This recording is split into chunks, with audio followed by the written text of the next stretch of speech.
Over to you, Frank and Lenny, on Christmas and Cocos Keeling Islands. Right. Do I hit that screen share now? Yes, or introduce yourselves, whatever you want to do. Oh, yeah. Frank and Lenny Wilson. Lenny. A lot of people have asked us, you know, why the hell did you go to Christmas and Cocos Island, and where the hell are they? I don't know why they didn't know where Christmas Island was, but anyway, we enjoy islands. We've been to a lot of the islands around Tasmania. We've been to Thursday Island, north of Queensland, Stewart Island in New Zealand, and probably the prettiest of all, Lord Howe. Absolutely. And we found out about this trip. We went on an organised tour. We're members of BirdLife Australia, and they used to have this flyer in the magazine early in the year for about the last 4 years about this trip over there. And we thought last year, well, we'd better go and have a look, see what's over there. I think you might be lucky you did, because I don't think we'll be going anywhere in a hurry. No. I know a few people who were booking in to go this year, but I don't think it's going to happen. They did. It's all islands are dear. You know, it's very expensive to get to. It was $9,290 for 10 days, but for both of us. For both of us, but everything was paid for. The minute we left Perth, which the flight from Perth was paid for, all our meals, our morning tea, afternoon tea, everything was paid for. Except the alcohol. Yeah, alcohol. But alcohol on Christmas Island in particular is duty free, so it was fairly cheap. Where is Christmas Island? Well, it's 2,600 kilometres northwest of Perth. It's 500 kilometres south of Jakarta, 980 kilometres east of Cocos Island. And Cocos Island's halfway between Perth and Sri Lanka. One of the, I heard people talking about geology and things like that, and I have never been overly interested in it, but the geology of Christmas Island is very interesting. It's Christmas Island's a peak of a basalt volcanic seamount, which rose steeply 5,000 metres from the sea floor about 60 million years ago. The highest point of the island is Murray Hill, which is 361 metres above sea level. Several geological uplifts occurred over about 10 million years. At each stage, coral reefs build up on top of the basalt core, creating a limestone cap over the island that remains there today. And the ocean has eroded the cliffs at each uplift, forming step terraces and inland cliffs of the central plateau. It's very similar to the Nut in your hill out there with a lighthouse on it at Wynyard. It's once you get off the land, about 50 metres offshore, it goes straight down about 5 kilometres to the ocean floor. So it really is, you know, very similar to Table Cape and the Nut, except a lot bigger. Where they get their water from, which is always interesting for islands like that.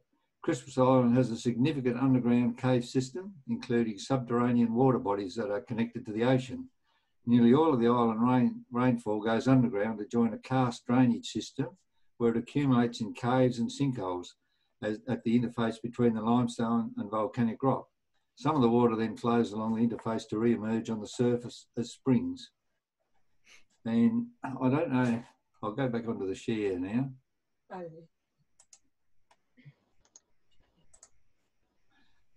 There's Christmas Island. They call it the dog, and it does look like a dog. And I don't know how they've measured it, but the island's supposed to be 19 kilometres wide and 9 kilometres in depth. But that's, I'm not quite sure.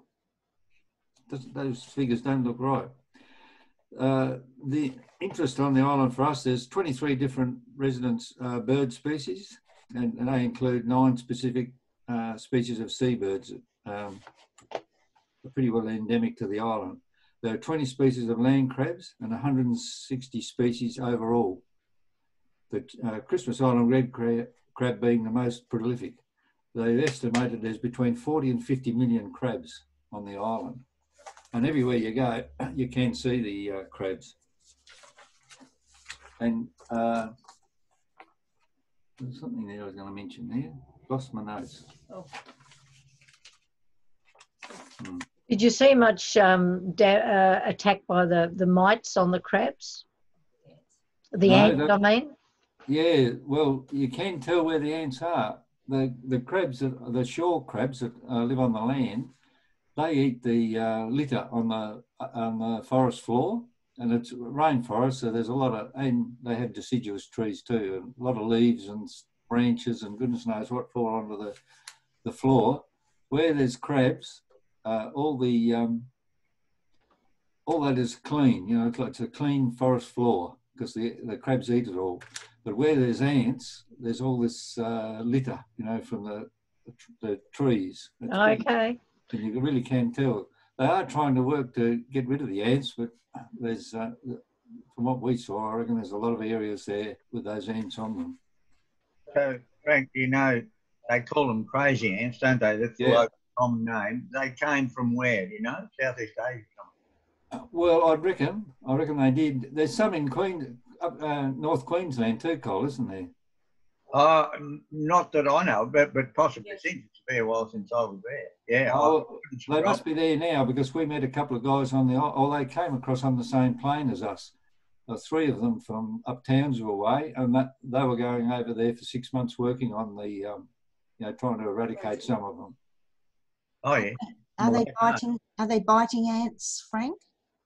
Well, they bite the crabs. They eat in between the, you know, the shell in the joints. And you know, once they lose their legs, they can't walk, and then I think they clean up the rest of the you know, ant bodies.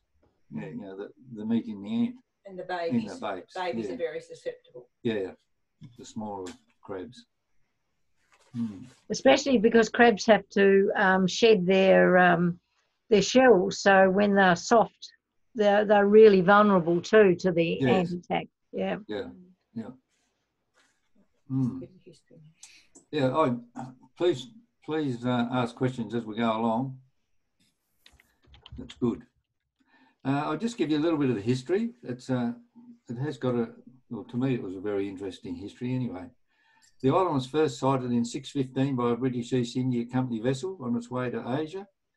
And from that 1615, Christmas Island was displayed on all of their maps from then on.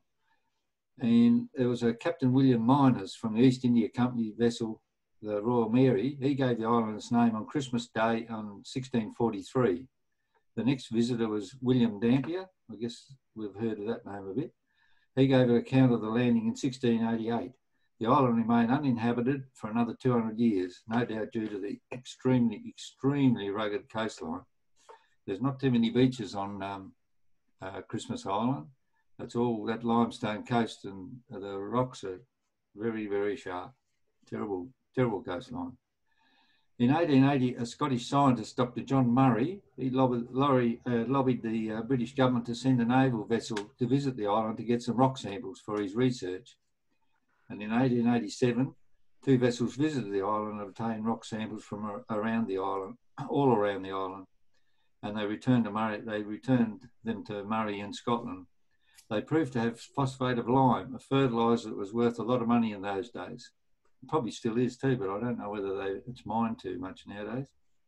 Murray immediately applied for a mining lease for the whole of the island. In 1888, the island was claimed for Great Britain by Captain William Henry May, and he most likely sailed over there and, you know, raised the Union Jack on the island like they used to do in those days.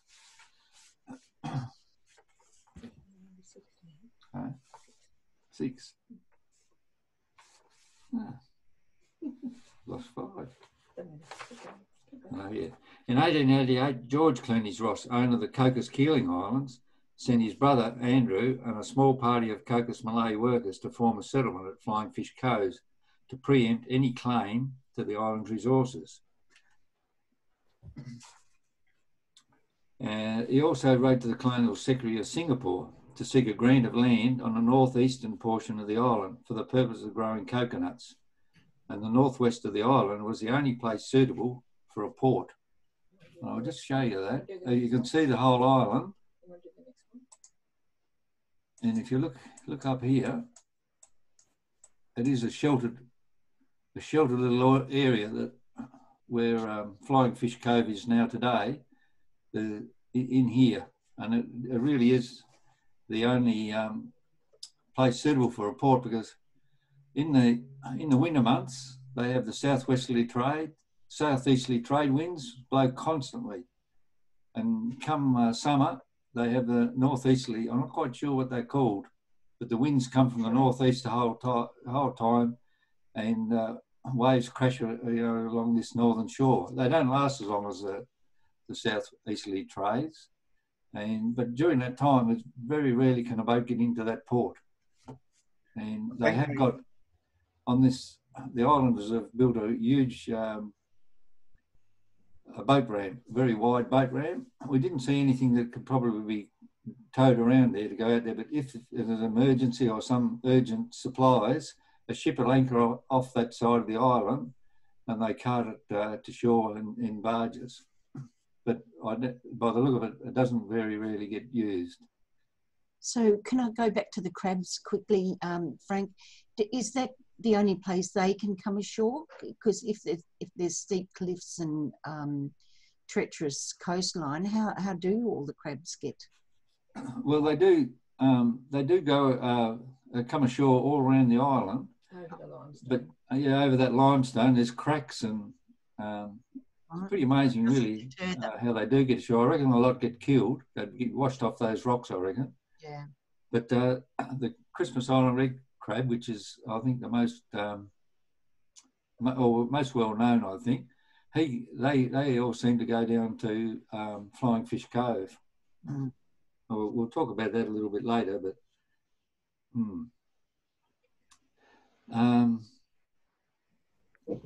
Clooney's Ross, the reason he wanted to be a part of mining on the island, he believed that they may have found gold on the island.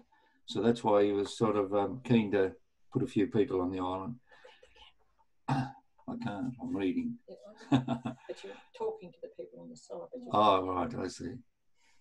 Britain annexed the island after some urging by John Murray. So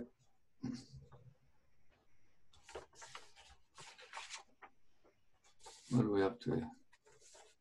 In the end, Murray and Clooney's Ross established a... Oh, hang on, I'm missing a page here somewhere. Yeah. Anyway, after a lot of argy-bargy, Murray and Clooney's Ross established a company, and they called it the... I've lost the page here somewhere. Sorry. 7 here, yeah. They formed the Christmas Island Phosphate Company. They certainly did argue. It was a couple of years they argued about it, but in the end they did get it done. I think both of them were fairly keen for money. Murray and Clooney's Ross established the head office of the company in London, and they nominated the directors themselves. The board was appointed by... the board then appointed Captain Vincent to be the island manager. He had worked with Chinese before and he could speak Cantonese. Vincent then hired Ong Sam Leong from Singapore. He was a Chinese businessman. He recruited the coolies for the mine. He got them from poor, overpopulated districts in Kwangtung in southeast China, and he also employed Hakka people. H-A-K-K-A from northern China, and they had a reputation of being very hard workers. And also Leong, he came from the area originally as well. And the Chinese, Buddhism was their main religion. They then employed some Malays from the Netherlands, East Indies or Indonesia, and they were all Muslims. They were employed as boat handlers and wharf builders and sort of more maritime type of workers.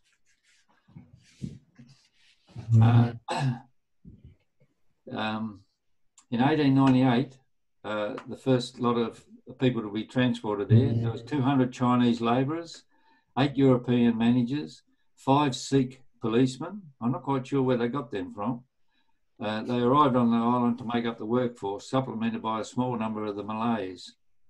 As time went on, they increased the workforce, and in 1900, the first major shipment of phosphate was shipped.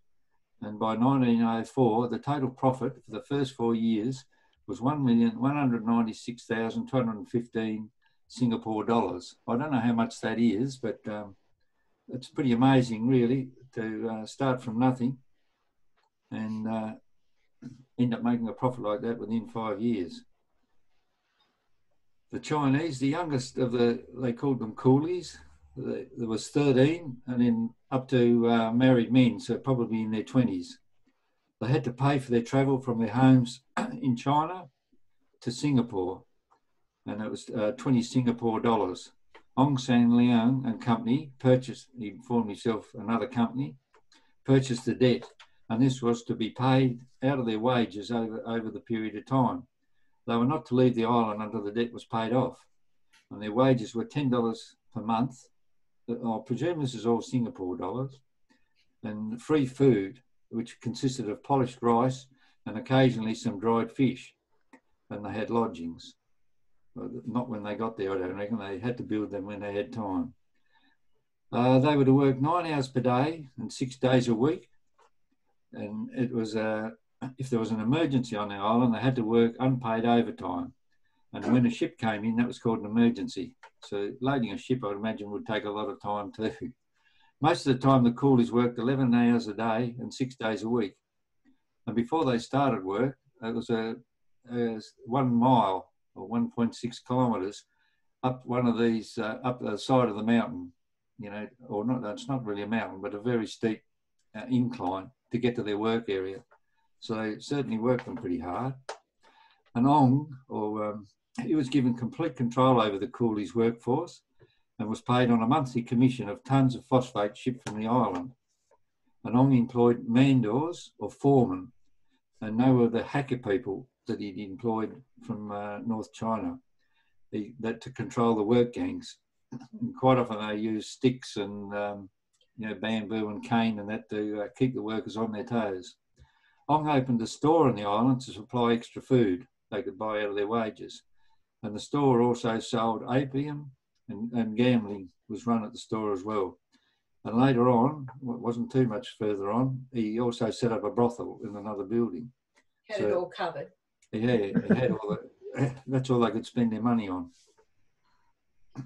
Fair enough. In 1905, the population was 1,061, made up of Europeans. There were 16 Europeans, 952 Chinese, 42 Malays, 38 Sikhs, so they needed more policemen on the island, 8 Japanese and 5 others from other countries. And in between...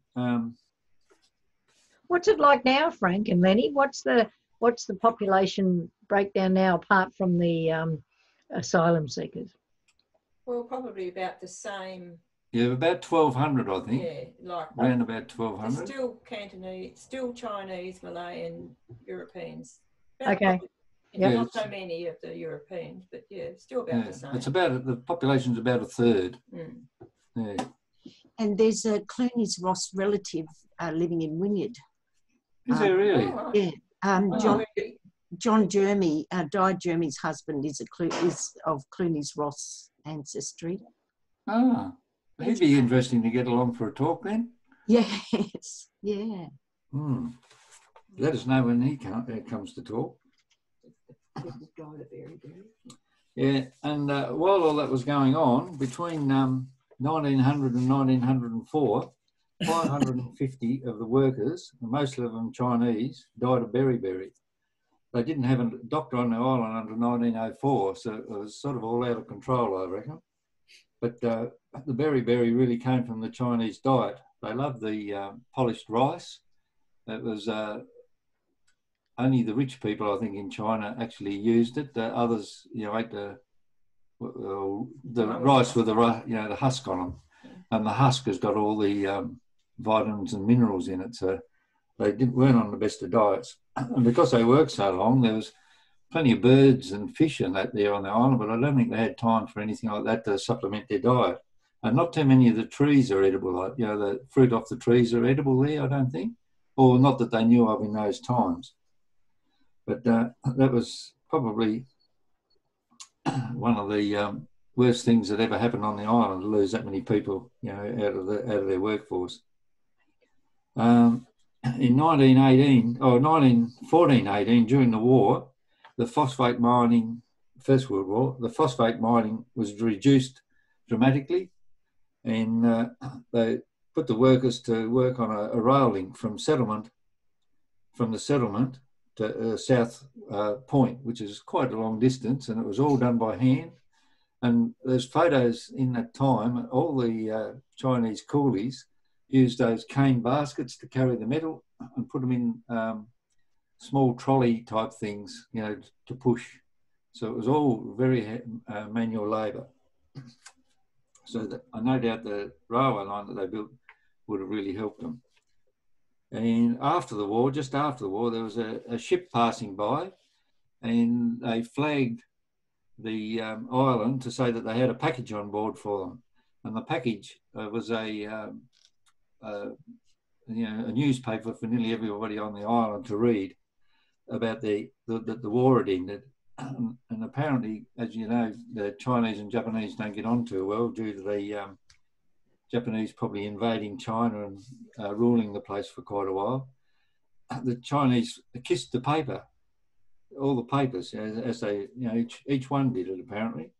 And they ended up with the Spanish flu, very similar to what we're going through now. And they treated the Spanish flu with quinine and, funny thing, social distancing. But I believe there was only 12 people died, so I'm not quite sure how they eradicated it, and whether they got the virus off the newspapers is very hard to know. But no doubt there's people on the ship probably had it as well. It seemed to be fairly widespread, the Spanish flu. Right. There's any questions on the history of the place? Because so, do you know, Frank, when they built the wharf, there's a big wharf and unloading facility there now. When did all that happen? I don't know that, Cole. Pardon? I don't know that. I can find that out. There would have been a lot of infrastructure Cole put on when they built the for building the asylum centre, wouldn't there? Yes. Yeah, yes. It was there long before. Oh, no, yes, it was. It was there a long while before that. Yeah. So maybe, you know, the Malays, Malays probably did the smaller wharves, you know, back in the very early days. Now, I've got a little problem here, Reese. Yep. Where my little arrow is, it, you know, moves from one... Yeah, up there it says. Oh, right. Just click, maybe. Ah, good. I was underneath all the faces. I couldn't see where. Oh, okay. You can actually change that on your screen, Frank. So you've just, you know, up the top of all those faces, there's a little, there's some bars. Yeah. Yep. You could just go to the second bar that says show small active speaker video. The fat single bar. Just click on that, and you'll only have your face up the top. The white one, is it? That's it. Yeah. Yep. All right. Ah, good. Thank you. I can see you though, Reese. That's good. Behave. Well, we'll just go back there, and that is Flying Fish Cove in that top corner there. So this is a satellite photo with a fair bit of writing on top of Flying Fish Cove area, and we'll just go through it. This is an original jetty that goes out there, and that wharf that we saw was back along this way. Oh, you'll see in a minute anyway. It's back along there where they load the phosphate. And this area here, I've got better photos shortly, but that's where the Malays live nowadays. Europeans, or mainly Australians, they live up around in this area. And then up the hill, this is mainly Chinese area up here. They do live separately, but they get along very well. There's three different races. There's no argument. When the Chinese have a national holiday for their, you know, whatever they worship, the Buddhists, everyone has that day off. The same with the Malays. When they have something, they have the day off. And when we have, you know, Christmas Day and Easter and that, everyone has those days off for to represent and to celebrate other people's religions. So they do get That's on. a good system. We should adopt it. Yes, I reckon we too, always, yeah. that's what we said. Mm. The school children all go to the one school and intermingle all the time. Mm. There's a Christmas Island International Airport. You need a passport to get. Well, you don't actually have to have a passport, but it pays to take it with you. Otherwise, you need pretty good identification on you, because there are planes flying from Asia that land there. And there's from the lookout above Flying Fish Cove, that's the photo. This was, I imagine that was the earliest wharf. And here's the processing factory. They crush the rock there and they load that on conveyor belts onto the ships. And the ships, as you can see, there's no wharf there. They tie them onto the buoys around the bay. If it gets rough, they have to go back out to sea again. And there's nowhere to anchor, so they must just cruise around. But it's quite a big building. And I believe when they're loading the powdered mineral onto the ships, there's dust goes everywhere. But, no doubt they're working on that. It looks like a typical mining sort of town. It's got, that dust and dirt over it, quite a bit of it. It's not, that's just the way it is. And that's the conveyor belt there. That comes from a fair way away where they store the mineral and then bring it down on that conveyor belt.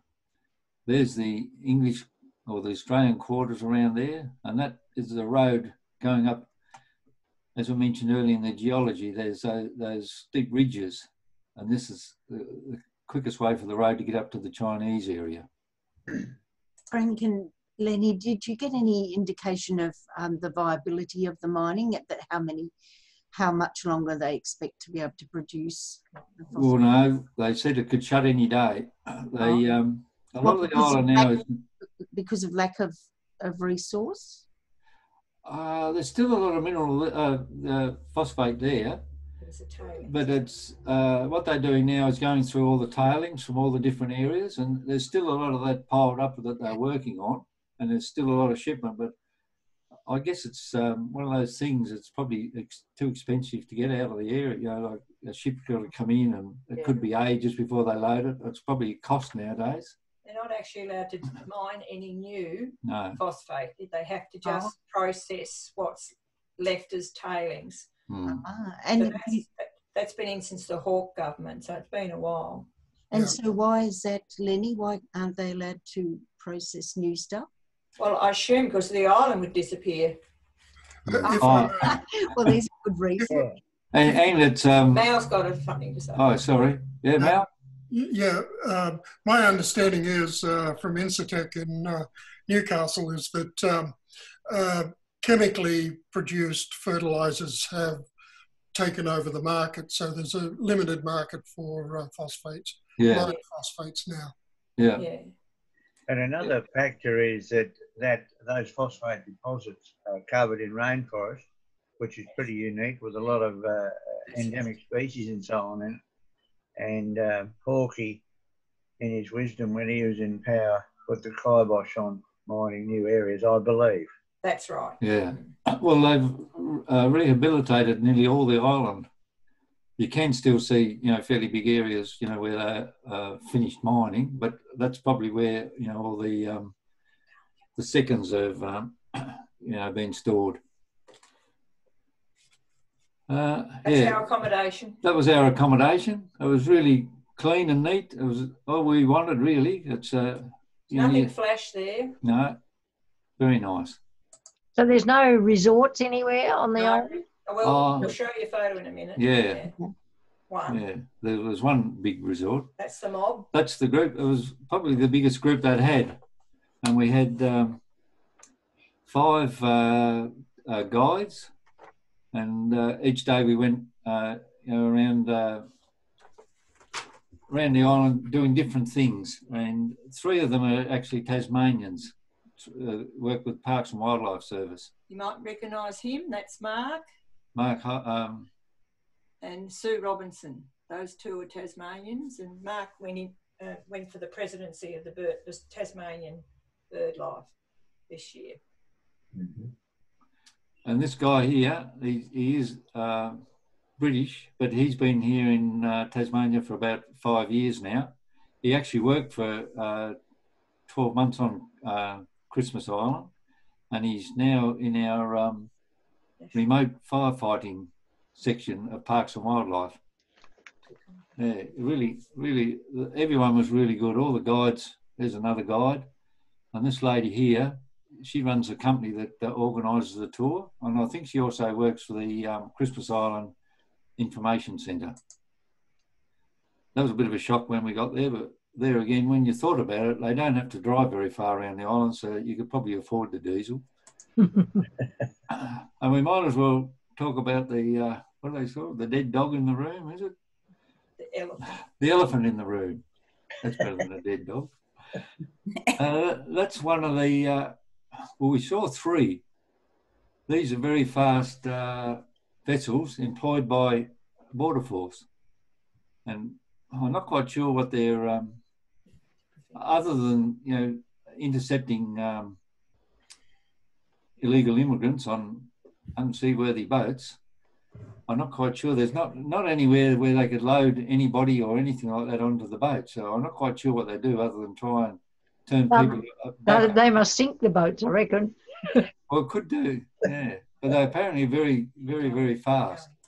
And we have here, there's 2 of these. There's one on Christmas Island and one on Cocos, Keeling, or that hang around there all the time. When they do find a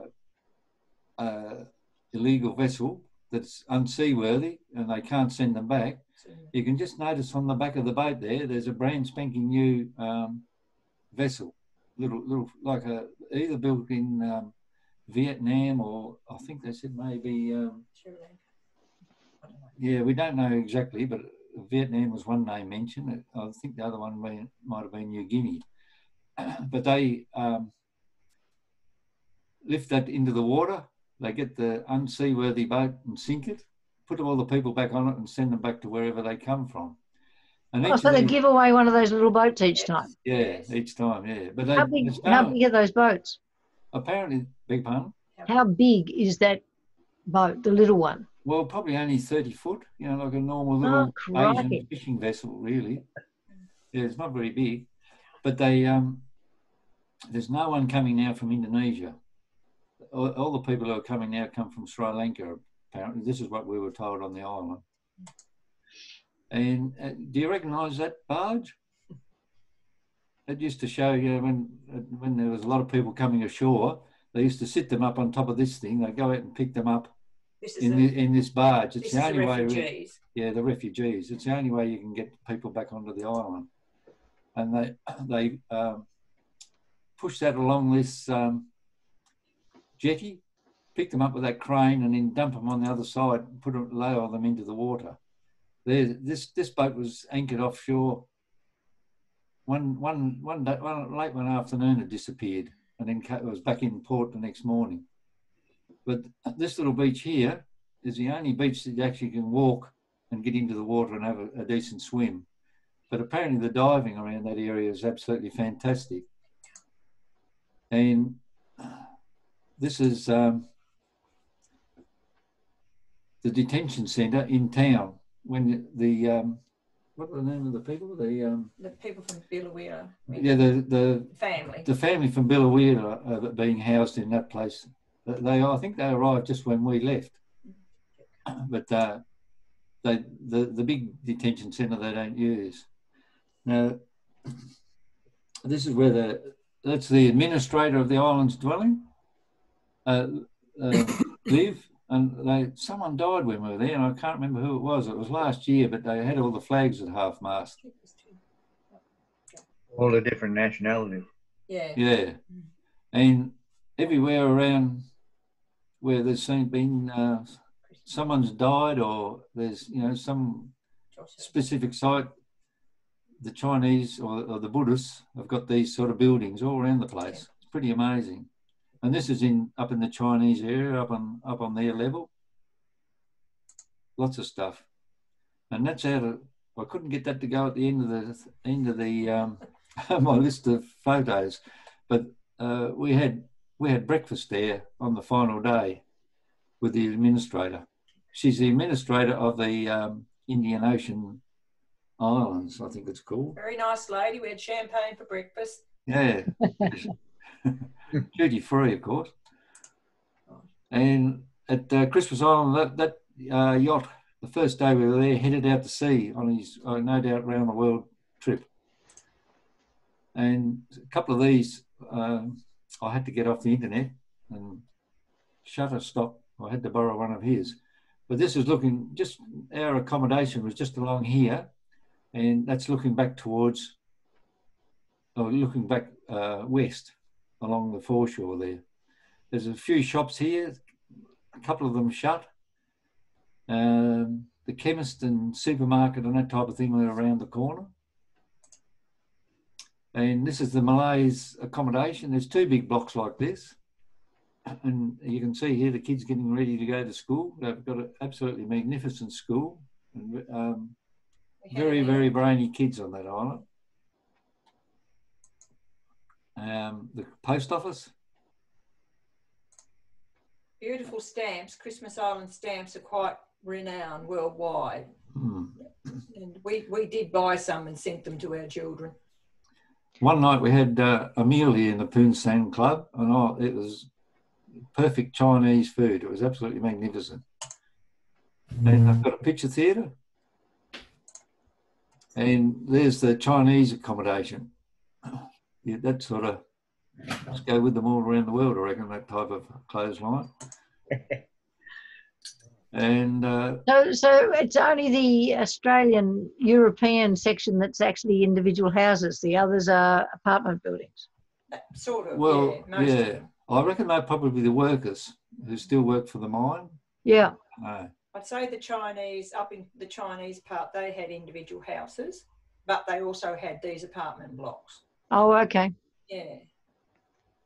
So maybe just fly in, fly out, who knows, whatever. There's hire these little canoes. Oh, a great idea, but I don't know about the flotation. You certainly see the coral underneath it.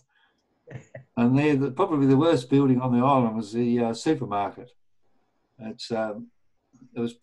Everything was reasonably priced, except for fresh fruit and vegetables, extremely dear. There's something like, was it $8 or $10 for a cauliflower? Yeah, or, everything has to be freighted in, so it's very expensive. Flown in, and it's not in real good condition either. But the back half was for duty-free alcohol, and we had our breakfast there every day and a meal, I think, once. This is the Golden Bosom Tavern.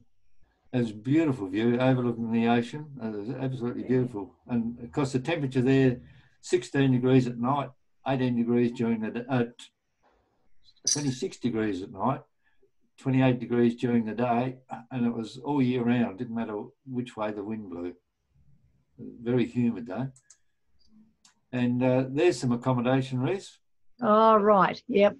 But it's not operational at the moment. It's some Asians built that, and it's a casino. I don't know whether you can remember, they advertised in Tasmania for casino operators, the workers. Can you remember that? Because when they started up, Tasmania was the only casino, had the only casino in Australia. Oh, so it was operational for a while, but then it went broke. It went broke twice, but according to the locals, they use it for the Asians to money launder. But it's an amazing building. They got all these bungalows around there, and they're sort of big as our house here. We haven't got a very big house, but there was probably about 50 houses built, plus all these other buildings. It's just amazing how they did it. It must have cost a fortune. They're looking for ideas to to use this again as accommodation and things like that to draw tourism to the island. But there's a lot of rusted, guttering and things like that, so it costs a lot to do up. Yeah, but that's the biggest thing on the island, though. But as you can see, the coastline, it's nearly all like that. There's sort of no beaches attract people or anything like that, unless you're a bird watcher or go for the the crab season when the crabs are around. Apparently that draws the biggest number of tourists. More Chinese art up in their area. It's pretty well everywhere. And one night we had the school children in grades 8, 9 and 10, I think. They do a course on hospitality course. And they put on a magnificent meal. They had to cost, buying everything for the meal. They had to cost and then work out what, price per head. Really good we had to exercise pay. for them. Yeah. Oh, they were brilliant kids. They were just amazing. And they all, they had 3 or 4 of them give us a talk on what's life's like at school and the sports they play and that type of thing. They were absolutely brilliant kids. And that's not far out of town. That's the last of the rail line. It's one of the poor old engines stuck in nowhere. The forest's taking back over, isn't it? Yes. And I'll just let you read that one.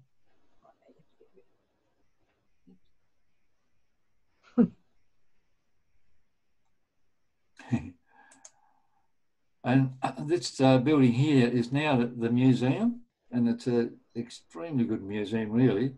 But originally it was for the British single men's quarters, and it was serviced by ladies. Very good. They probably supplied food and things like that as well. And the lady who organised it all, that's the back of her 4-wheel drive. See the number plate? And things like this are scattered all around the Chinese part of the island. We were walking to the have a look over the top of the golf course, bird watching, because the birds fly in about that height. So, but on the way we went through that, and plus a fairly big cemetery. But these are just scattered in the bush, and apparently where people like to go and have a look around, like sit and meditate, I guess.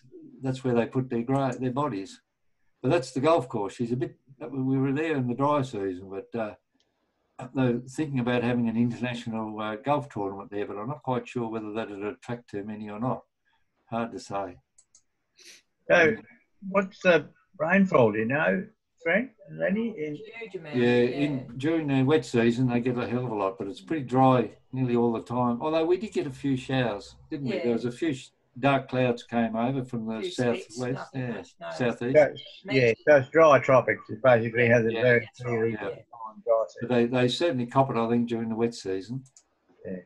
And that's just a little rock that in the middle of Flying Fish Cove. It's very well photographed. Yeah, you can see the erosion underneath it. Bommy.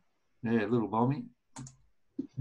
And late one afternoon, the barge was lowered into the water and disappeared around the corner. And that night too, there was a plane arrived at the airport. So I guess they flew someone out from sea. They flew them away from the island. And that's right in the middle of town, Chinese worship place.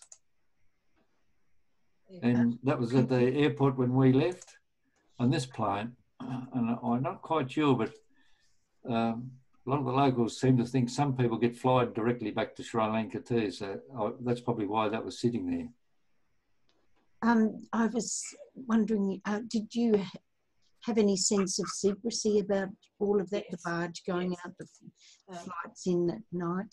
Yes, the lady Lisa, they all do several jobs, there's not just one job on the island. So they all do several jobs. And she said, we can't talk about what goes on the island. We have, they have to sign a secure agreement not to speak about anything that goes on, especially to the press or anyone like that. So, yeah, very much a secretive thing, though, more than what we're hearing back here in Australia, absolutely. Right. But everyone seems to know what's happening, but they don't sort of pass it on to the visitors. One of our daily activities we did, or the first day actually, we abandoned the Christmas Island goshawk. And as you can see, that one's got a ring on it. Mark Holdsworth's been going over there for a lot of years now, and nearly all the birds on the island, all the birds have been banded. And basically what he's looking for is the young ones. And we sat on the back of the ute. That's a fishing rod there that Mark uses that to actually catch the bird. This guy's got a bit of fishing gear, some very thick catgut, and we drag something along behind us. And the other two people are lookouts. You can see the birds up in the trees, and as soon as the ute goes by, dragging, I'll show you in a minute. That's their job, as being the lookout. There's the fishing pole, and you can't quite see it. I don't know. We might be able to zoom in a bit. Get out of that. Oh no, it's not quite good enough quality. But see that there? It's got a peg on the end of it, on the end of a piece of the fishing rod, and he grabs hold of its leg. Like one of those hand grab things, do you mean? Yeah. Yep. Yeah, right. Yeah. It was pretty amazing. We didn't lose too many. And they're very tame. Yeah, once they'd finished banding them, they'd just fly up in the tree and then look down at you. That looks like Mark himself, isn't it? Yeah, it was, yeah. He's been going over there for a while doing that. Very, very much occupation, safe and everything like that. Nothing inside. This is the bait.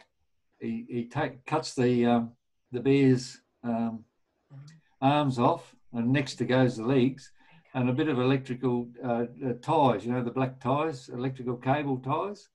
He sticks it in there to make it look like the rat's tail, and we drag that behind that ute, and that's what attracts the birds. Wow! And there's a beautiful bird, isn't it? Yeah. I'm getting into trouble. Am I going too slow, Reece? No, you're good. They cover the bird up and then put the tag, metal tag on his leg. There he is. I'm amazed that they'll sit in the tree and wait for Mark to snag up with a fishing rod. That's They're very calm. The whole bird, all the bird population, they're just right in your eyesight. You don't have to look for them much. The boobies nest in people's gardens. It's just amazing. They're not afraid of people. It really is amazing. What is the data telling them, and how do they collect that and record it? Well, I think it's just to monitor the numbers. Okay. And the numbers are holding. And so that's probably a good thing, because nearly all around the world, birds are disappearing. The brown booby just sitting, see the rough rocks? Yes, around the coastline? Yeah, lava. I don't reckon I'd be able to wear my bare feet on. No. No, you'd be cut to pieces. Parks and Wildlife, when they're working around the shoreline, they got special leather trousers and vests and things like that, and very thick boots, because you'd never want to fall over it. You'd cut yourself to pieces. Wouldn't that be limestone? It is limestone. It is, yeah. And Very sharp. Yeah. This area here, the boat that actually crashed onto the rocks and they tried to get the people up onto the shore, that's where it was, in really rough seas, and it just cut them to pieces. The locals were trying to shoo them, back out to sea, but because the boats out there rescuing, they were full of men with guns and things on that, and it scared the hell out of them, and that's why they tried to get ashore, apparently. It was very sad. They still talk about that, and it's one of the worst things that's happened very traumatised. One of the worst things that's happened, on the island since they lived there.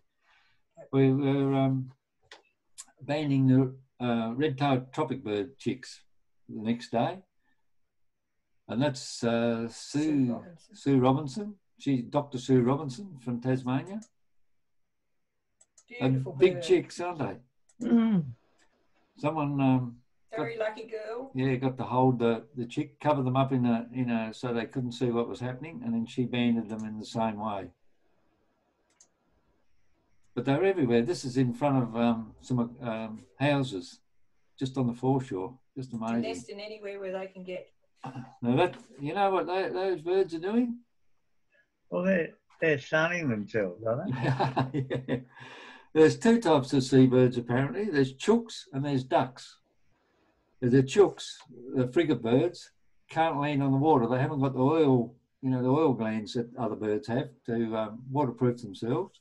So that when they come ashore, they've got to dry themselves. So they sit on the roads like that. One face, hold up the traffic. With their wings spread like that to dry themselves, turn around and then dry the back. It's amazing. They're everywhere. That's cool.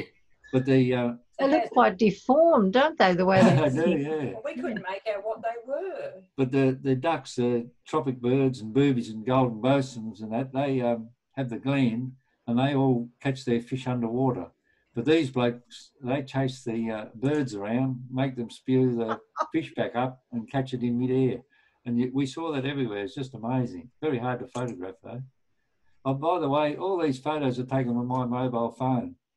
So that's how close we were to them. Yeah. Wow. And this is one morning waiting for breakfast, I think. Oh, no, that bloke's not. That's a chick. But this is just off the Golden Basin where we had our breakfast. They just flew by this every day like that. They're not in real good focus, but it was a bit hard to do while you're eating your cornflakes. That's a beautiful bird. Yeah. Yeah, they are. And that is in someone's, scratching around in someone's front yard. Great egret. Amazing. No room to sit there and look out to sea. The birds are taking that spot. They're brown boobies. And there's chicks absolutely everywhere. Do they, when they're tagging them, do they wait until they're almost fledged like that one that you showed, Frank? Or do they tag all the chicks regardless of the age? Well, they tag them that week that we're over there. Oh, yeah. Yeah, so sometimes, you know, depends on when they breed. They could be very small chicks, and other times they, like those ones, they're getting a fair size on them. Yep. That's out of sequence too, but this is a blowhole bay or something like that, and there's blowholes everywhere. It was a very calm day, but apparently, you know, it's absolutely spectacular when there's a fair sea running. There's, you know, white water flying everywhere. These are all birds. It's the booby, the red-footed booby. They're just everywhere. Like, we had to walk by them and they wouldn't even move. They were quite happy to see humans. They nest down there and the red-footed boobies in the trees. They sort of sort it out. But look at that limestone everywhere. Gee, where's she's? That's where you're walking boots all the time. There's a Oh, that's a good shot. Yeah. Had to be careful where you stood under there. I reckon. I think they excrete their own body weight every day, they think. Yes. Yeah, they really are. I wouldn't be surprised. Certainly smell.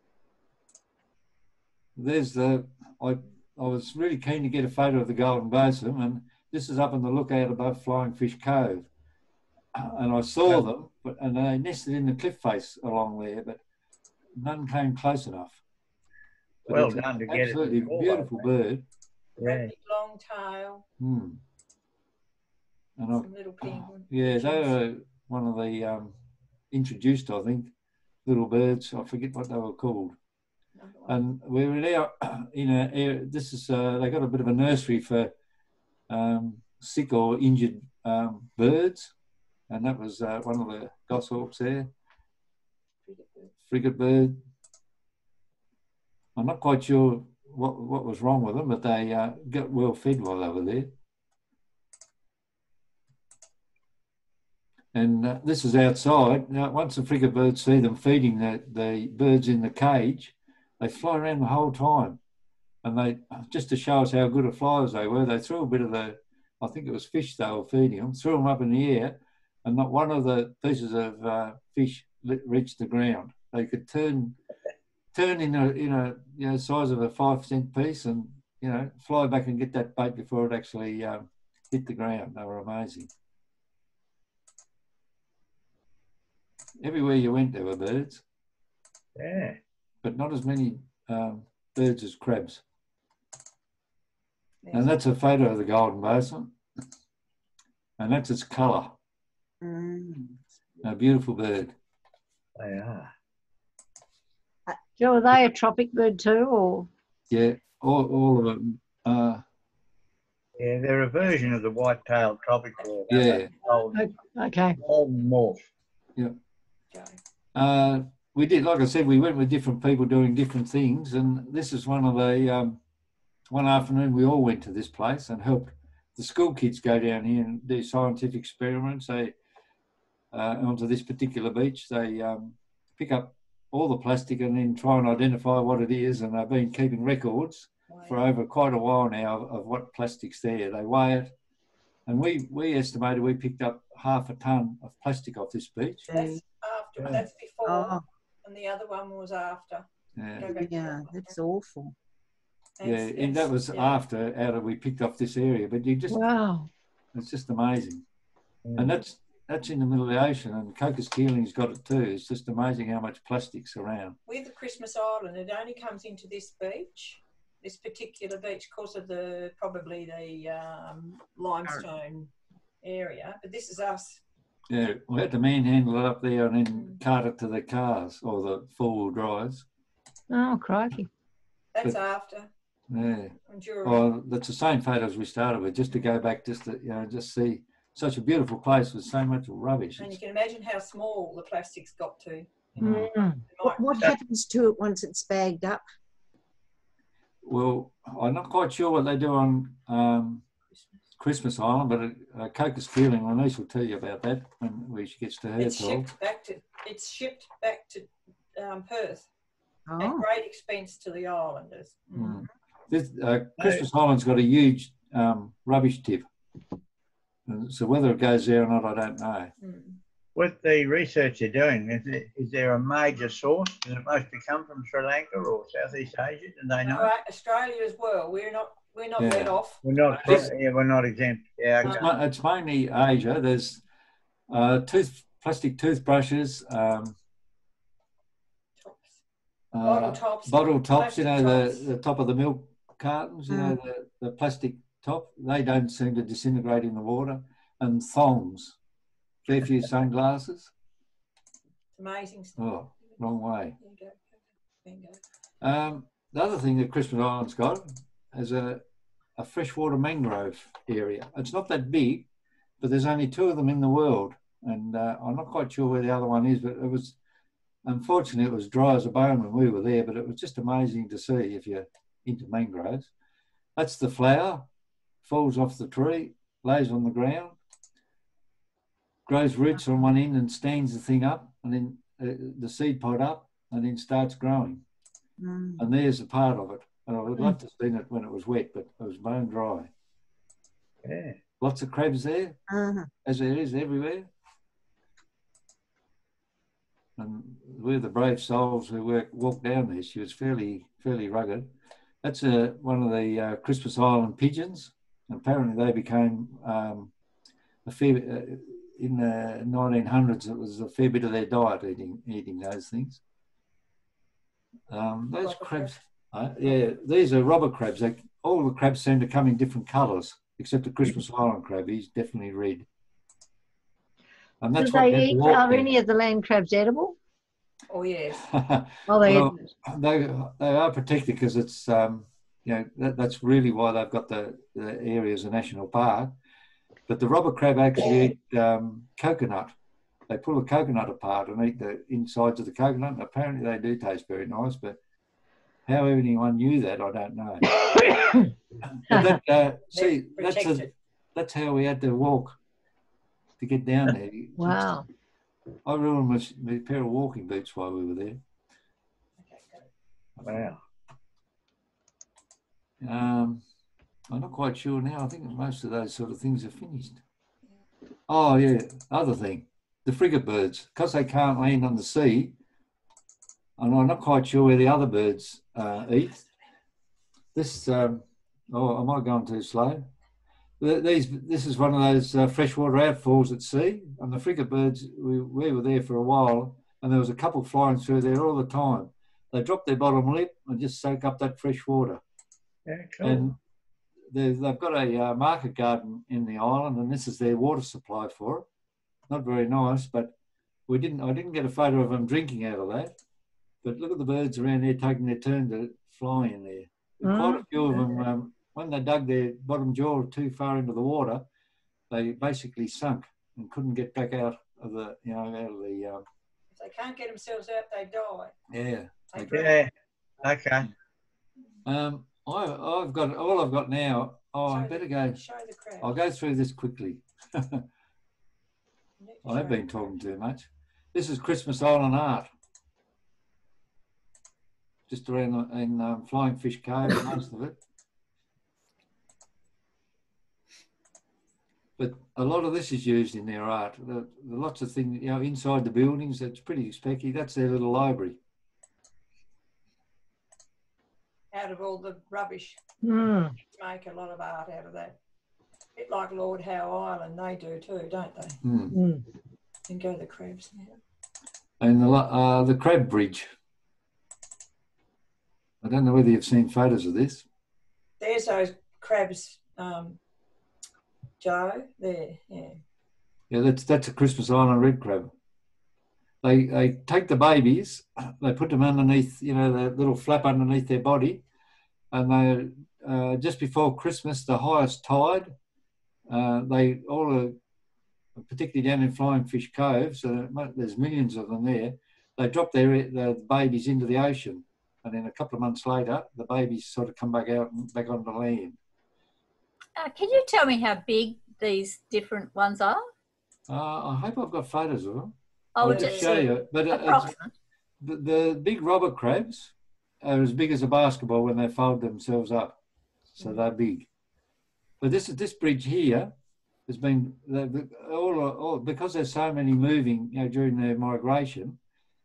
They built this experiment, but it works extremely well. It's a bridge for the crabs to walk over, and they it's just a mesh. They put their very sharp feet in there, but they've got these everywhere along the roads.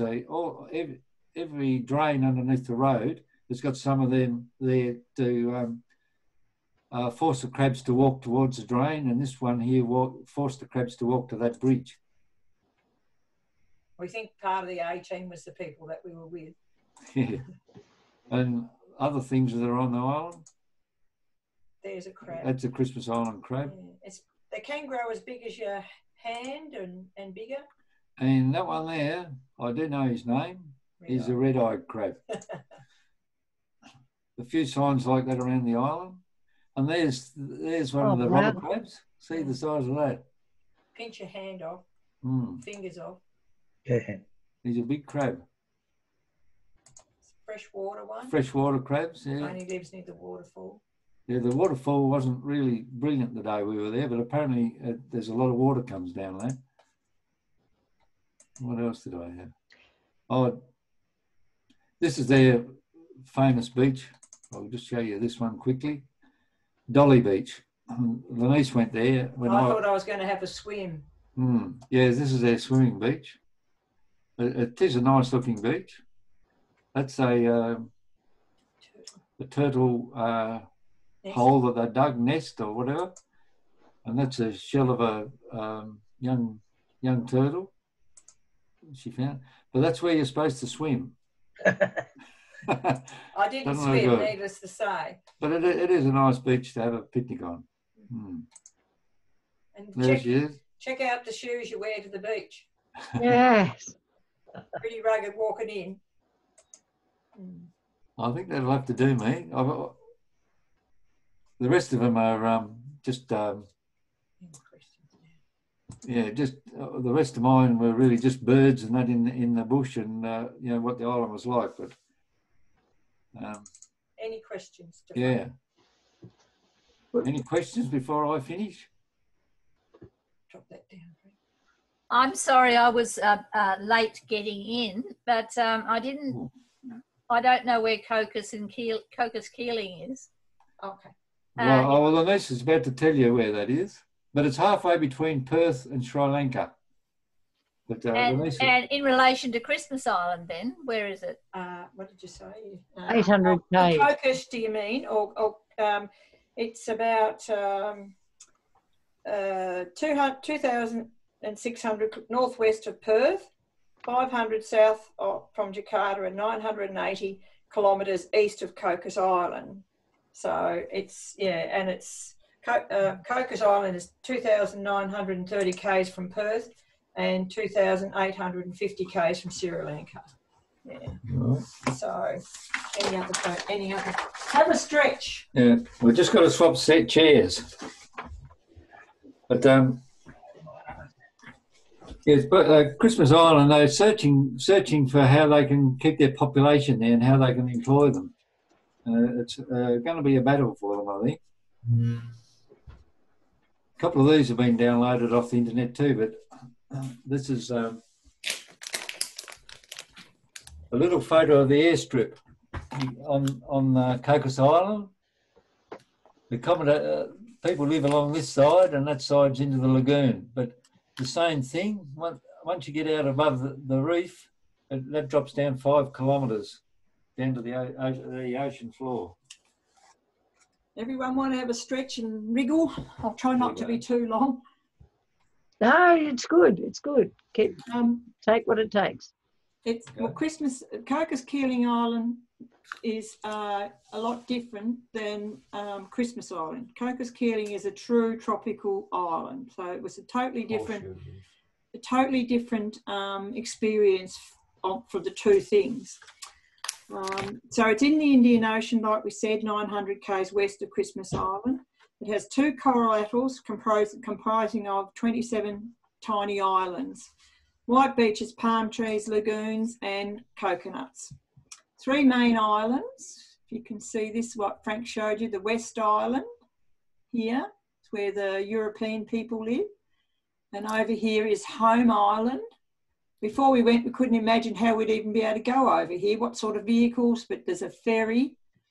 That's where the Malay people live. And the other one is Direction Island, which is only available, you can only go there by ferry or by a private boat. And the ferry only goes there Thursday and Saturday.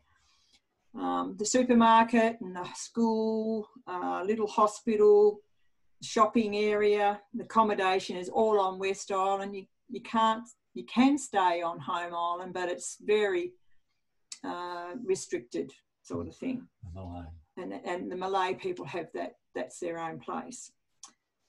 It's 14 kilometres long and 50 metres wide, so that's West Island, and it's a very tiny, as you can see. And in the north is this little island up here called North Keeling Island or Hulu Keeling Island, and it's a national park and has the birds are protected, and there's a shipwreck on it, and lots of species of lizards and things like that live there that are not allowed, you're not allowed on. It's very restricted. So it's 12 degrees south in latitude, so very close to the equator, and 96 degrees longitude. And it's in the Asian continent, and the highest point is 5 metres from sea level. So population is about, this will tell you, Reese, mine is 596. So 100 on the West Island, which is mostly of the Australians and expats, and the 496 on Home Island, which are Sunni Muslims. Postcode is 6719 WA. We had to go through the customs again. It's very strictly quarantined with exactly the same things coming into Australia, no fresh meat, fish, nuts, seeds, all that sort of thing. You can bring your food from Christmas Island or from WA, but you have to declare what you get. So there was huge parcels coming off the plane from the local people that had been shopping and brought them home, but they had to go through customs and declare everything, nuts and things like that. I'm just going to run through my photos so you can see how beautiful the place was. Mobile phones work differently, but we didn't bother. They work, but you had to get this code and everything else, so we didn't bother with them. So it didn't work most places anyway. As you can imagine, it was quite remote. How many days were you on each island? Well, I forgot to say that before. 7 on Christmas and 3 on Cocos. Okay. Yeah. That suits the plane. The plane that leaves Perth. One day it flies twice a week. The first time it goes to Christmas Island, then Cocos, and then back to Perth. The next time it flies, it goes from Perth, Cocos, Christmas Island, and then back to Perth. So oh yeah. That's why one's 3 days and one's 7 days holiday. You can stay longer, but... So I'm just going to go very quickly through their history. 1609, William Keeling discovered the Cocos Atolls while exploring for the East Indian Company. 1805, James Hornsby charts the island and starts calling him Cocos Keeling. 1825, Captain John Clooney Ross, here we go with those Clooney Rosses relations in Wynyard. He was from the Shetland Islands, a Scotsman, and landed on the island. He was supposed to investigate Christmas Island for settlement, but was prevented by weather, so he surveyed the Cocos Keeling Islands and dug wells and planted fruit trees. 1826, Alexander Hare, and he was a relation of the Clooney Rosses. He was a British merchant, and he didn't want to go home from wherever he was stationed to go back to ordinary life in England. So he came to the island and brought a group of his slaves with him, supposedly mostly all ladies. And he was brought to the island by Robert Clooney Ross, which was the brother of John, to begin the settlement on Home Island. It was called Goose Island then, I don't know why. 1829, John Clooney Ross arrived to settle on the South Island. So he brought his wife and his mother-in-law and some sailors to start. He was interested in the trade with Java and a few things like that, and of course the coconuts. So tensions between the two men comes to a head, and the result is that Hare leaves the island, and in 1831, Clooney Ross assumes control of the islands. This begins a long reign of the Clooney Rosses dynasty. Charles Darwin in the Beagle visited the island in 1836, and he's supposed to have formed his theory on how coral reefs and atolls form there. So that was quite an interesting bit of inside history. 1901, Eastern Extension Telegraph Station is established on Direction Island.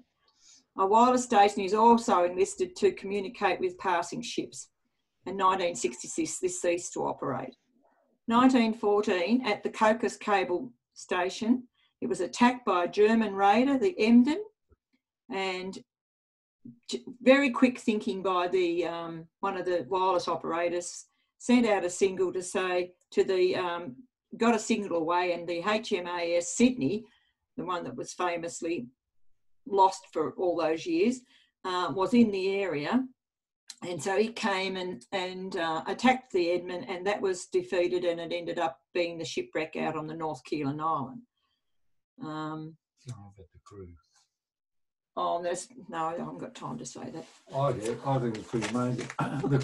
The crew that survived, they went and pinched some of them. Yeah, some of them pinched Clooney Ross's one of his sailing ships that he had there, and sailed it back to Germany while the war was going on. So it wasn't a bad effort. To India. The reason the boat was there because it was unseaworthy. Anyway. So they had, in 1941, the Second World War, they were bombing they had a bombing from a Japanese warship, and it does damage to the Direction Island Cable Station. But once again, quick thinking by the wireless operator sends out a false message saying that Direction Island had been knocked out. They started huge fires and painted shell holes on the walls, and this convinced the Japanese that the relay station is destroyed, but it continued working to operate in secret. So they were pretty clever people. In 1944, several thousand British soldiers built and operated an RAF, and is it Chris? He might have known about this a bit more than we do. A bomber base on West Island, and operated till the end of World War II. They built their 1,828 metre long airstrip, which was then later on, it was upgraded to take the Qantas flights that began flights in 1952. Chris, do you want to say anything about that? Chris Dundon, you're being asked.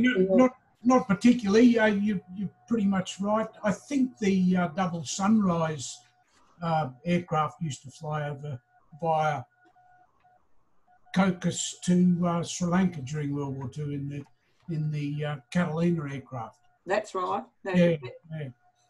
great place. Yeah, fantastic. 1954, the Queen visited the island. And 1955, the Cocos Keelings officially becomes an Australian territory. And about 1970, still as late as 1970, the Clooney's Rosses had absolute rule over the island. They owned the houses that the Malays lived in. The money that they were paid for the coconuts was a plastic token, which was redeemable at the store that the Clooney Rosses owned. The Rosses ran the school, and it was reported to be a selected education, and they weren't allowed to intermingle with or marry with the West Islanders. So you can see that was an absolute rule. 1970, I think the UN started to get involved when Australia took over, and bad press and things in Australia made them look into the Clooney's Ross absolute rule, and they felt that they were being, well, they were slaves and not having the same rule, not having the same freedoms and things, unions and paid proper wages or anything as Australians. So they sort of started looking into them, and the Clooney's Ross, of course, didn't want this to happen, didn't want them to change anything. But the Australian government then forced all this to happen, and in 1978 the government purchased all of Clooney Ross's land for 6.25 million, less the lot 14 on Home Island and the acres surrounding it. So that was the actual house that he lived in. 5 years later, the Fraser government wanted him off the island because of all the bad publicity and the involvement of the Clooney, of the UN, so they bankrupted him basically and forced him off the island because they refused to let him have any business to his shipping company. So that ended the sort of absolute rule of the Clooney Rosses. But he's still there till 1995. He didn't go to 95. But in the end, they became the UN mission watched as the Cocos Malay people voted to integrate with Australia. They could have become part of Indonesia. They could have become independent, but they wanted to integrate with Australia. So that was their decision, and the UN watched them make sure it was all right. 1981, there was an Australian, as the copra industry collapsed. There was an animal quarantine station in 1981. You may not have known that, but that was there, and it finished about 2006. In 2006, the purpose of the quarantine was to allow the beef industry to have different animals come in there, so the farmers could have animals come in to breed. They'd have to go to that island first before they come into Australia, and same with the zoos. The zoos put all the animals on the island and, made sure they had to stay there for 3 months. So it gave a lot of employment to the local people after the copra industry collapsed. That went on until about 2006. There were still 6 elephants there to be sent to Australia after that. The copra finished about 1987, so it's really difficult for the employment on the island. There's only the part-time, most of them part-time. They work with the Shire, doing road works, rubbish collection, maintenance and things like that. It's very well structured. The older people, who are the grandparents, they then retire and go on to on the dole or the pension, and then the younger couple down below, they work, so they get the money, and the children are looked after by their grandparents. So it sort of works out a great way to live, really. And the island is governed by the Federal Australian representative. It is administrator, but the islanders also have a Shire president, and that's voted for by the islanders. The island's pretty amazing. There's so many fish there. I think every house that we saw owned a boat. And I reckon that's boat and coconut fish and coconuts is probably what they live on, I reckon. So when we arrived at the island, it was late in the day. We flew from Christmas Island and there's always a delay. You can never say you're going to go out at the right time on the island. It's always you're getting updates on your phone to say, oh, the plane hasn't left WA, and, you know, so it's an hour or 2 hours usually later, so you have to expect that. The meals on the island were on island time as well. Took a while to feed us all the first night. The bakery was run by the Malay people, and they don't sell alcohol. So you stop by the Cocos Club to buy a drink, and then you wander onto the bakery to order a pizza. Very, very laid back, and very laid back about paying and whatever else happens. Cocos Club opens every night at 5 p.m. and it does not sell food, which wouldn't be right in Australia. You're supposed to sell food if you've got alcohol in Australia. Home Island is a very rich soil for growing fruit and vegetables. A lot of the soil was actually bought from Christmas Island. Fresh water comes from the lenses under both the West and Home Island. Layers of fresh water that floats on top of the seawater, and then they get it in, they've got a big tank and they've got like little bores and things everywhere. Energy comes from diesel generator, and some buildings have solar power. Everything is freighted in, so things are very expensive. A cup of coffee costs us $6.50, say. So the next day, we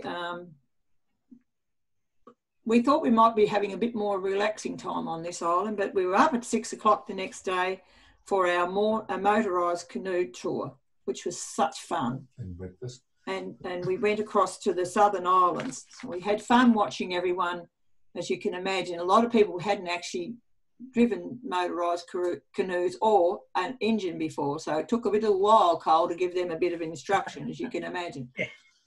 So no life jackets. Not necessary. The water in the lagoon's only up to your waist. So these are little outriggers, and just that little tiny motor. The most important thing you had to do was bail, because you got wet. The water come over the bow all the time. I was wet through when I got through. So we had fun with one man. There was 3 in his canoe, and he was steering the boat, and him and his wife were arguing about who was supposed to be doing the bailing, and the poor lady sitting up the front. Well, you can imagine what happened. So he couldn't steer the boat and bail, so she couldn't find the boat, she couldn't find the bucket, so they sunk. So, and he was one of those ones with the most expensive, biggest camera you'd see. So all you saw, and he was a really tall man, he jumped out of the boat up to his waist, and he had his camera up like this. He was saving the camera while the 2 women sank in the boat. It took a while to get them up again, but all part of the fun. So here we are. Sorry. Priorities. Yes, that's right. It was a bit like that. It was a bit funny. So we went over to this lovely, beautiful place when we all got there to have a champagne breakfast, Reese. It's right up my alley. And these little shelters are all over on these little islands. The locals have put them up, the day shelters. They've got all these sort of little picnic areas, and they pack everything, comes over in the esky, so we had to bring them all with our canoes, Frank went birding. We had, for breakfast, we had fruit and salad rolls. It's just a gorgeous little spot. Frank went birding, but I opted to stay swimming and snorkeling and going for another little canoe trip around different islands. Look at the water, you can see how shallow it is. And in there, all the turtles fly, gliding underneath. It was just beautiful. Covered in coconuts, of course, everywhere, but all these lovely little sandy beaches everywhere. Look at that, isn't that beautiful? This is a typical tropical island, not like the other one with the limestone everywhere, but that's on the outer reef. One of the things that they have done is eradicated the rats off the island, some of the rats off the islands, because they were bringing a very endangered lizard here to try and reintroduce it, which had been killed by all the rats. So these are the traps that we saw, just very basic sort of things. And see that this is a Malay little shelter that they have. If they go fishing, they have these little places where they can have their barbecues and things. They're all over the little tiny islands. The islands aren't very big. This is me going for a walk around the island.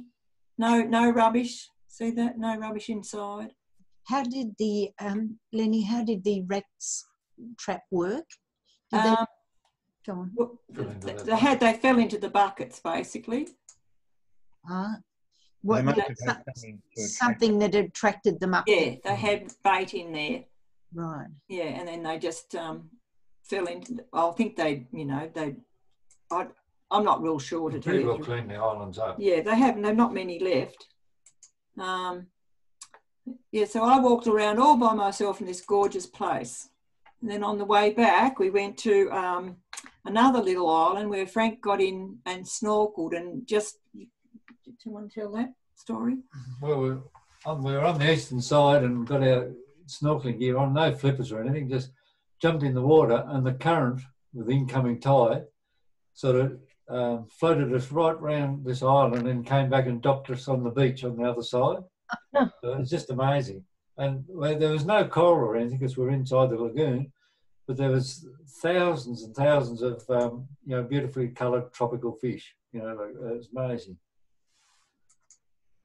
Cool. Just gorgeous.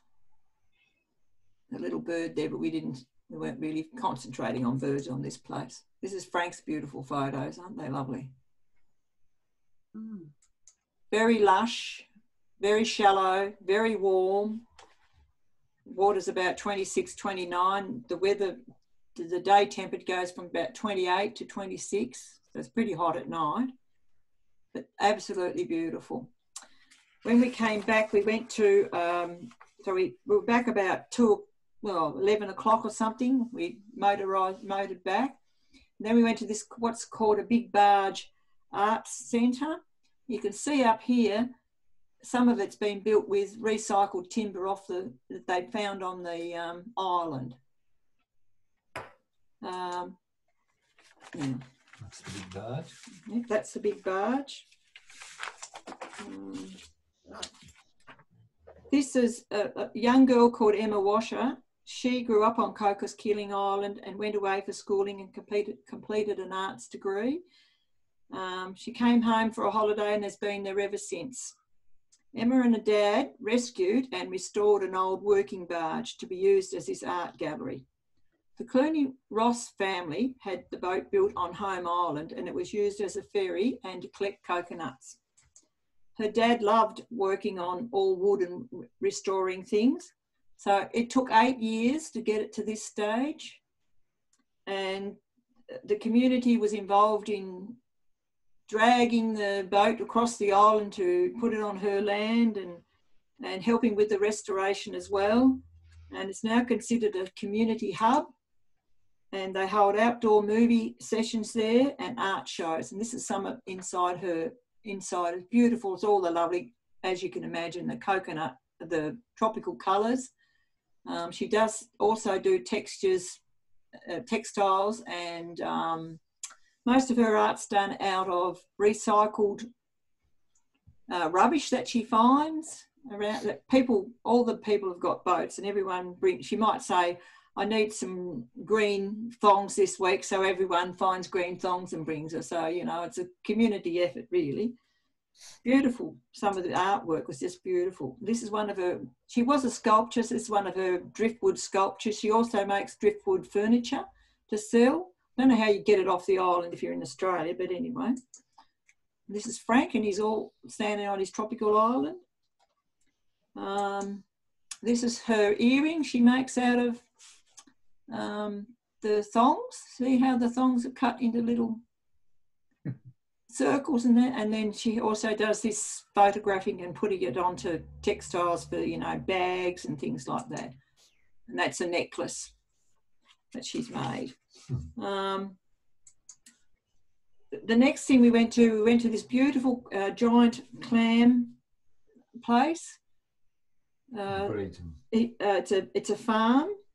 This is the Clooney-Ross son. The last king he was forced off the island. He's now living in Perth, and his son went away when his father went too, but he couldn't stay away, so he's come back and now he earns a living lot less than what they used to earn with the coconuts by breeding these giant clams for aquariums and in all over the world. He sends them all over the world, and reef restoration. It's pretty, this looks not a bad photo, but it was made out of lots of recycled old stuff. You never would have thought it would, it's just there in the open, there's no one there. So we just walked around, looked at all the shells and, you know, whatever you want to, it doesn't seem to have any security or anything, very laid back. Well, getting it off the island, you're sure to be able to trap people before they take it off the island. Yeah. Yes, and I suppose that's why everyone leaves their keys in their car too, and the houses are all open. Beautiful colours though, aren't they? Lovely. Mm. So what sort of size are they, Lenny?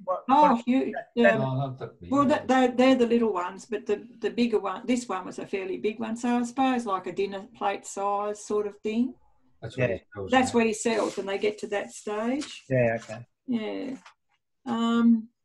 Any questions? I hope I'm going fast enough.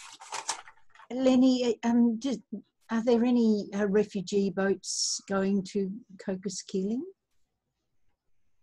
Yes, well, they have one of those big send them back border force things there all the time, and you can see it. They just hang out off the reef because none of the big boats can come into Cocos, so they are the big border force. There's none really because they're just sending them back basically. Okay. None at all, but they used to. Another quick question. If there is nowhere for big boats to come in, how did the elephants get onto the Well, they come on those ferries, you see. At the mouth, where the lagoon goes into the ocean, there's I reckon it's about a kilometre long jetty. It's about all it is. And they used to use barges there. Yeah. And Clooney's Ross, his Malays, that's something that I just didn't mention. The one thing he did do for them, they're excellent sailors and shipwrights. They could, you know, turn any piece of wood into a really seaworthy boat, and they're very, very good sailors. And they used to, they'd go out there, they had a couple of very small tugs, and they'd offload stuff onto the barges and then bring them into the wharf. And there was the fuel supply, must have been on a smaller ship, because that could tie up at the very end of that long wharf. He's very good, isn't he? He remembers all the things I've forgotten.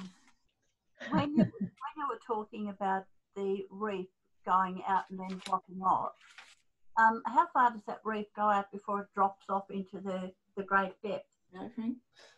Not very far. Not very far. It's the same as Christmas Island, really. It's the same type of structure. Once you get out of past the reef, it drops down to about that 5 kilometre mark. Yeah. But it's just what's on top is completely different. It's a sand island. These are sand islands, and there's certainly no sand, not a lot of sand on Christmas Island. They're completely different islands. But you could see where the reef went, so it's in the sight of eyesight. Yeah, it's not far off. So it's not far. Yeah. Do they have much worry about sea level rise? Yes. I'll show you some. They were very worried, and they've had a lot of erosion. So if you remember back to that map, it showed, you know, the lagoon inside, but on the outside is the outer reef has been eroded, definitely. And the sand. And the sand's disappearing fast. A funny thing, the tsunami from Indonesia going back a while, they really didn't have any effect there. I was quite amazed at that, really. Oh, wow. Sorry, that's the... So the next day we went to Home Island, where the Malay live, for quite an, you know, we had tours and museum. It's quite a big infrastructure on there for the boats coming in as well, like the ferries. The jetty, no. Beautiful, colourful flags everywhere to welcome you. The tourists are very welcome. They, you know, very happy to speak to you and very friendly and everything. So you can drive a car and you can hire cars on West Island, but you can't drive one on, you can't, only these little electric golf buggies and quad bikes are on the home island. So they're trying to go green with their pollution and everything, but this is the one that the administrator for the island is that lass there. She drove up to meet us and speak to our guide Lisa, and they had a home island, a Malay man come and tell us a bit of the history as well. So this is the Clooney Ross's house. It's called Oceana House, and Queen Victoria granted the George Clooney Ross and his descendants the islands in 1886, and this house was started then. It's changed a bit. There used to be a big tower, and it's been a bit more, you know, changed around a bit, modernised. So the work commenced on this residence in the same year, and it was built from tiles and bricks from Scotland and completed in 1893. The white enamelled faced bricks were imported from Glasgow in 1980, and in 1980 the internal walls, which were brick before, were all panelled in this lovely teak. This beautiful staircase is been restored, but it's been made out of Jarrah from Perth. So that's more of the inside of the house. All this beautiful carved teak everywhere. That's the roof. That's the bust of the first John Clooney Ross, who owned the house. And of course, that's the king of that time. So 5 generations have ruled the island from this house. This is a wall that was built to keep out at one stage they had Javan convicts on the island for working, but they were soon sent back, and indentured labourers took over working on the cocoa fields. But this big wall was built to keep out the Javan convicts, so to protect the Clooney Rosses. After the UN visit in 1970, I mentioned before about the bad publicity, and they fell out with the Australian government, so they were forced to sell the house to the Australian government in the end, as well as all the islands. They had to sell the house for $1.55 million to the Australian government, and the current owners, we don't quite know how they got the house, but they bought the house from the Australian government, and he had passed away. That's why we weren't allowed right into the house, just into the foyer. But they had it as a B&B. You could hire the rooms for $225 to $350 a night, and it was all self-catering. So you had to do your own. You had to buy your own food from the grocery shop, and it wasn't about what you. It's a co-op. No, not on the island. From their little grocery shop over there, which is owned by the island. I suppose it is. It's a co-op owned by the islanders. But it wasn't about what you could eat. It was what you could get to eat. So the house is now for sale again for $2.5 million. It has 7 bedrooms and 6 bathrooms. So anyone wanting to move over there, you probably could make a bit of money. And did the Glasgow bricks stand up to the tropical? Yes, yes, beautiful. Right. Still like that now. They're glazed like an enamel over the top of them. Right. Yeah, so they still look really good condition. I don't think they do. No, they haven't been replaced, but other bits have been added on, but that's the main building material for it. So then we went to the museum, which we saw lots of local culture and traditions and flora and fauna and Australian natural history of the island, and the Clooney Ross family there. It's open to Monday to Friday, and you get the keys from the Shire office, so anyone can go in. It doesn't, I think it was a gold coin donation. So boats about that size, they used to sail across to Christmas Island. It's just amazing, the seamanship. And then when they got to Christmas Island, they had to wait there to get a boat home to Indonesia. There's a shop which has hardware, fishing supplies, groceries, and more importantly for Frank, ice cream. This is some of the coconut craft that they had on display, just made out of the the palms. One of the interesting things that of course, we've had sailing boats like Reese and Cole have. We thought I don't know how to say that. Anyone can say that. I call it a junk. Which were, they have quite a bit of sailing on the island because of the beautiful winds. So it's a small yacht, and they're whale boats, so they're not outriggers. So it's this one here, which was the photo here of it. So they used to use them for transport across the atoll, and they've all traditionally got this white bottom and the blue and the yellow stripe, and then the varnish on the gunnel. Now the blue stripe is for the bride. She wears the groom wears the blue when they get married, and the bride wears the yellow. And the little children have the same in their uniform. So it's with their religion or their traditions.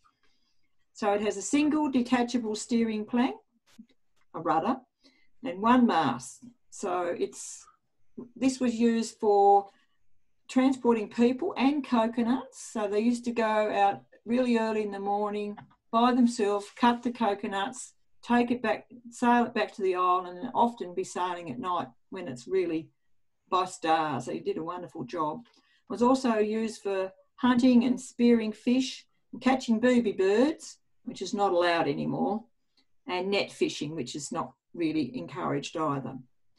But the other thing they used them for was the racing. So after their like a Ramadan, but I don't know what they call it there, some special religious ceremony, they have 5 days of racing, and it's very competitive and keenly fought after affairs. That night we had a beautiful meal in a Malay restaurant there on the island. It was, the cook was an islander himself from the Seychelles who had married a local girl. So I assume it's encouraged to sort of sometimes find other people to marry other than the you know, your own relatives sort of thing. So we went back on the ferry by 8 p.m. at night. It was beautiful going across on the ferry. Very exhausting, this holiday, I can tell you. We thought we were going to have a lovely rest. So the next, sorry? Not being able to catch and eat those boobies is a bit of a sore point at the minute. They're trying is it? It's a cultural thing, they say. Yes, true. They're trying to have it reinstated. Oh, okay. Yes, I knew it was a cultural part of their celebration thing that they used to catch them for, but anyway. So the next day we went to Direction Island, which was only available for by a ferry or a private boat. And when we got to the ferry boat, the other ferry had broken down, which had been built in Tasmania, purposely built in Tasmania, but that had broken down. So we had to wait a little while. We thought that was quite funny. Got it going, didn't they? Oh, yeah, they did get it going, but we went on the small one to this little place. So this is a beautiful jetty. As you walk, this is where we tied up to, the little ferry, and you got off there. This was absolutely a dream come true to be on this island. It was beautiful. They have little shelters and wood-fired beaches, eco toilets, Wi-Fi, but I don't know why you want that. Walking trails with lots and lots of things to read about the World War II activities, and the cable stations is where the cable station was. So lots of things to read, and we sort of walked around quite a way around the island. It's 3 kilometres around, and so the historical plaques were very interesting. We kept us looking at everything all day. We were there for lunch, and so we just swam. And it's a very beautiful place for the travelling, you know, round the world yachts. Very favourite anchorage there, as you can see. What time of year did you go? Sorry? What time of year did you go there? We went now, end of August and first week in September. beautiful. You can go independently. We went, you know, and do these things independently, but it was such a wonderful thing to go with these incredibly knowledgeable people to learn all the we had guides on this island as well, but we were more or less taken for, the birding was more organised, but this was more pleasure, you know, like the swimming and the snorkeling and you learned about this history, but there's a very famous rip on this island, which sounds dangerous, but you just get like the other one. Frank went on the little one, but we didn't go on this one. We didn't know what it was like. But I'll show you a photo in a minute. These are little bommies out there, and I actually went snorkeling for the first time, and there's lovely little, all beautiful fish all the way around here, and little reef sharks swim around next to you. That sort of freaked me a bit, but I was all right after a while. Just walking on the beach. High tide. Yeah. High tide. You are encouraged to take your own things, and nowadays you probably have to take your own snorkeling mask, but they were all there.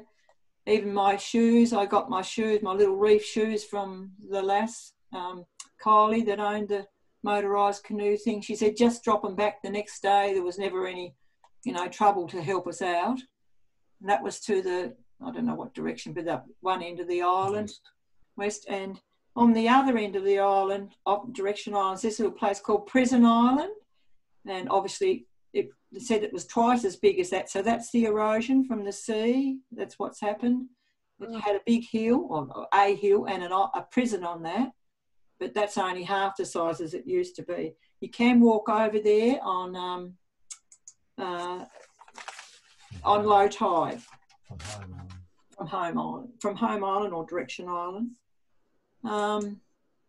And while we were here, we were treated to one of the locals coming along doing his, what's it called, Frank? It's a hydrofoil.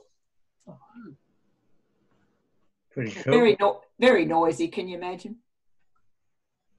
Keep going. See the reef out there? That's how far it is, not far away. There he is.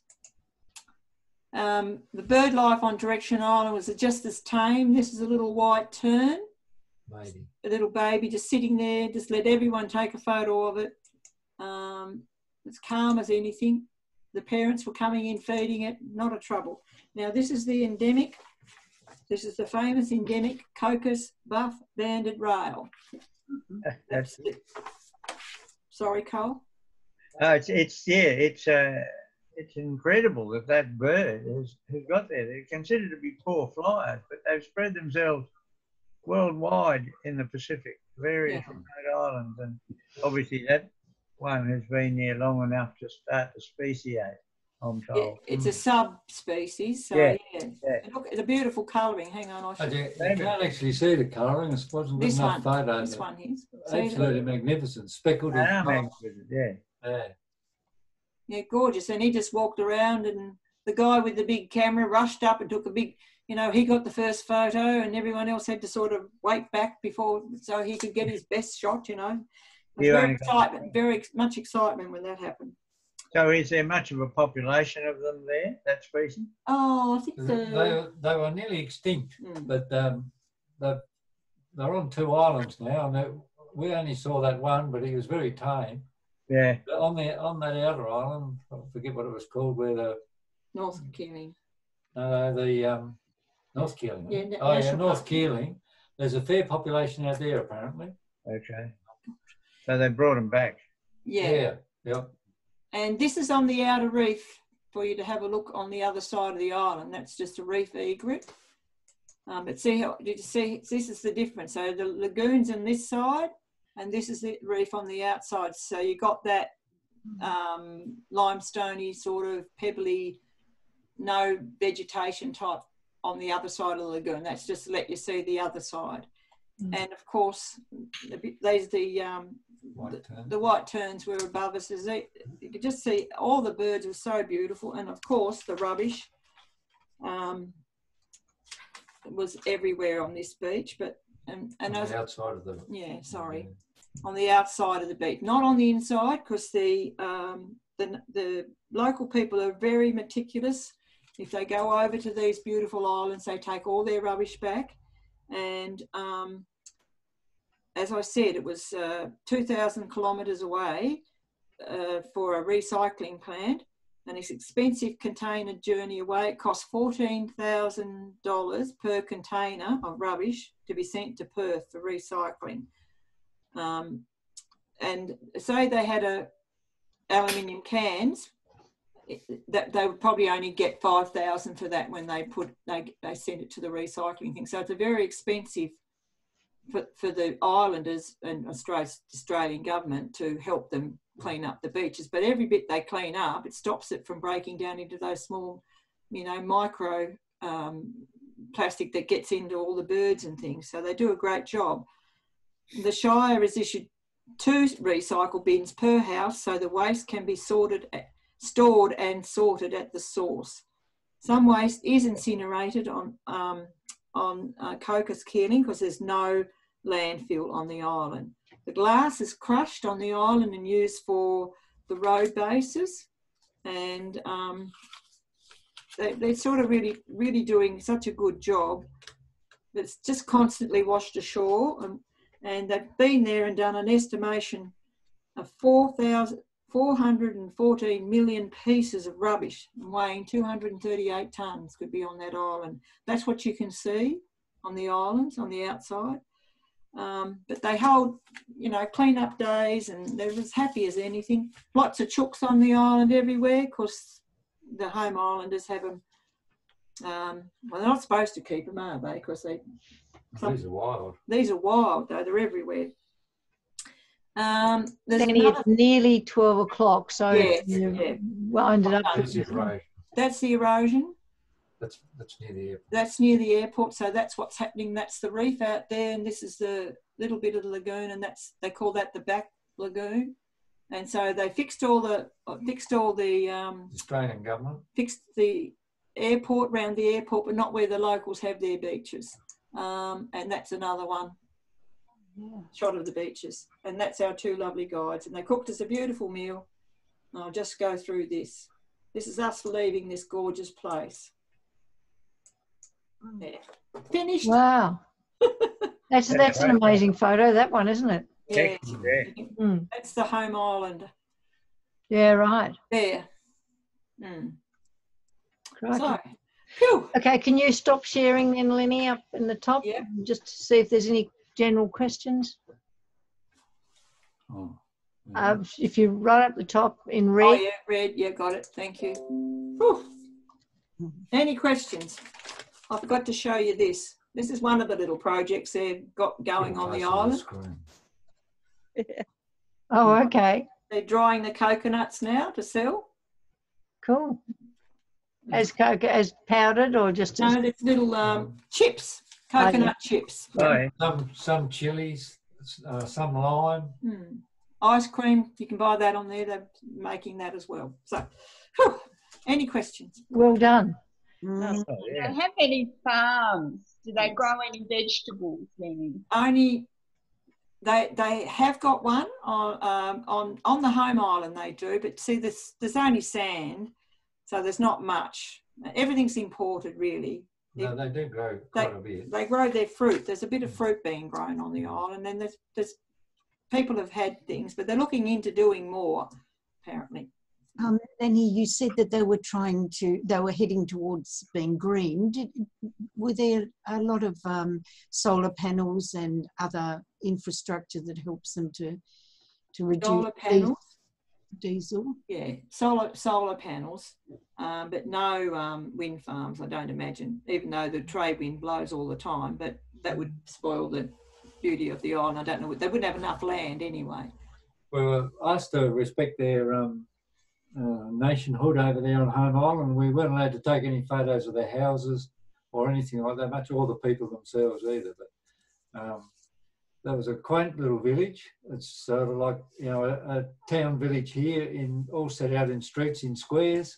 But the houses were sort of about the same size as our garages, really. So, but the 3 generations lived into one house. So if you go, it's not there for, you don't go for a resort or swimming pools or any of that sort of thing. It's all outdoor activities, surfing, swimming, fly fishing.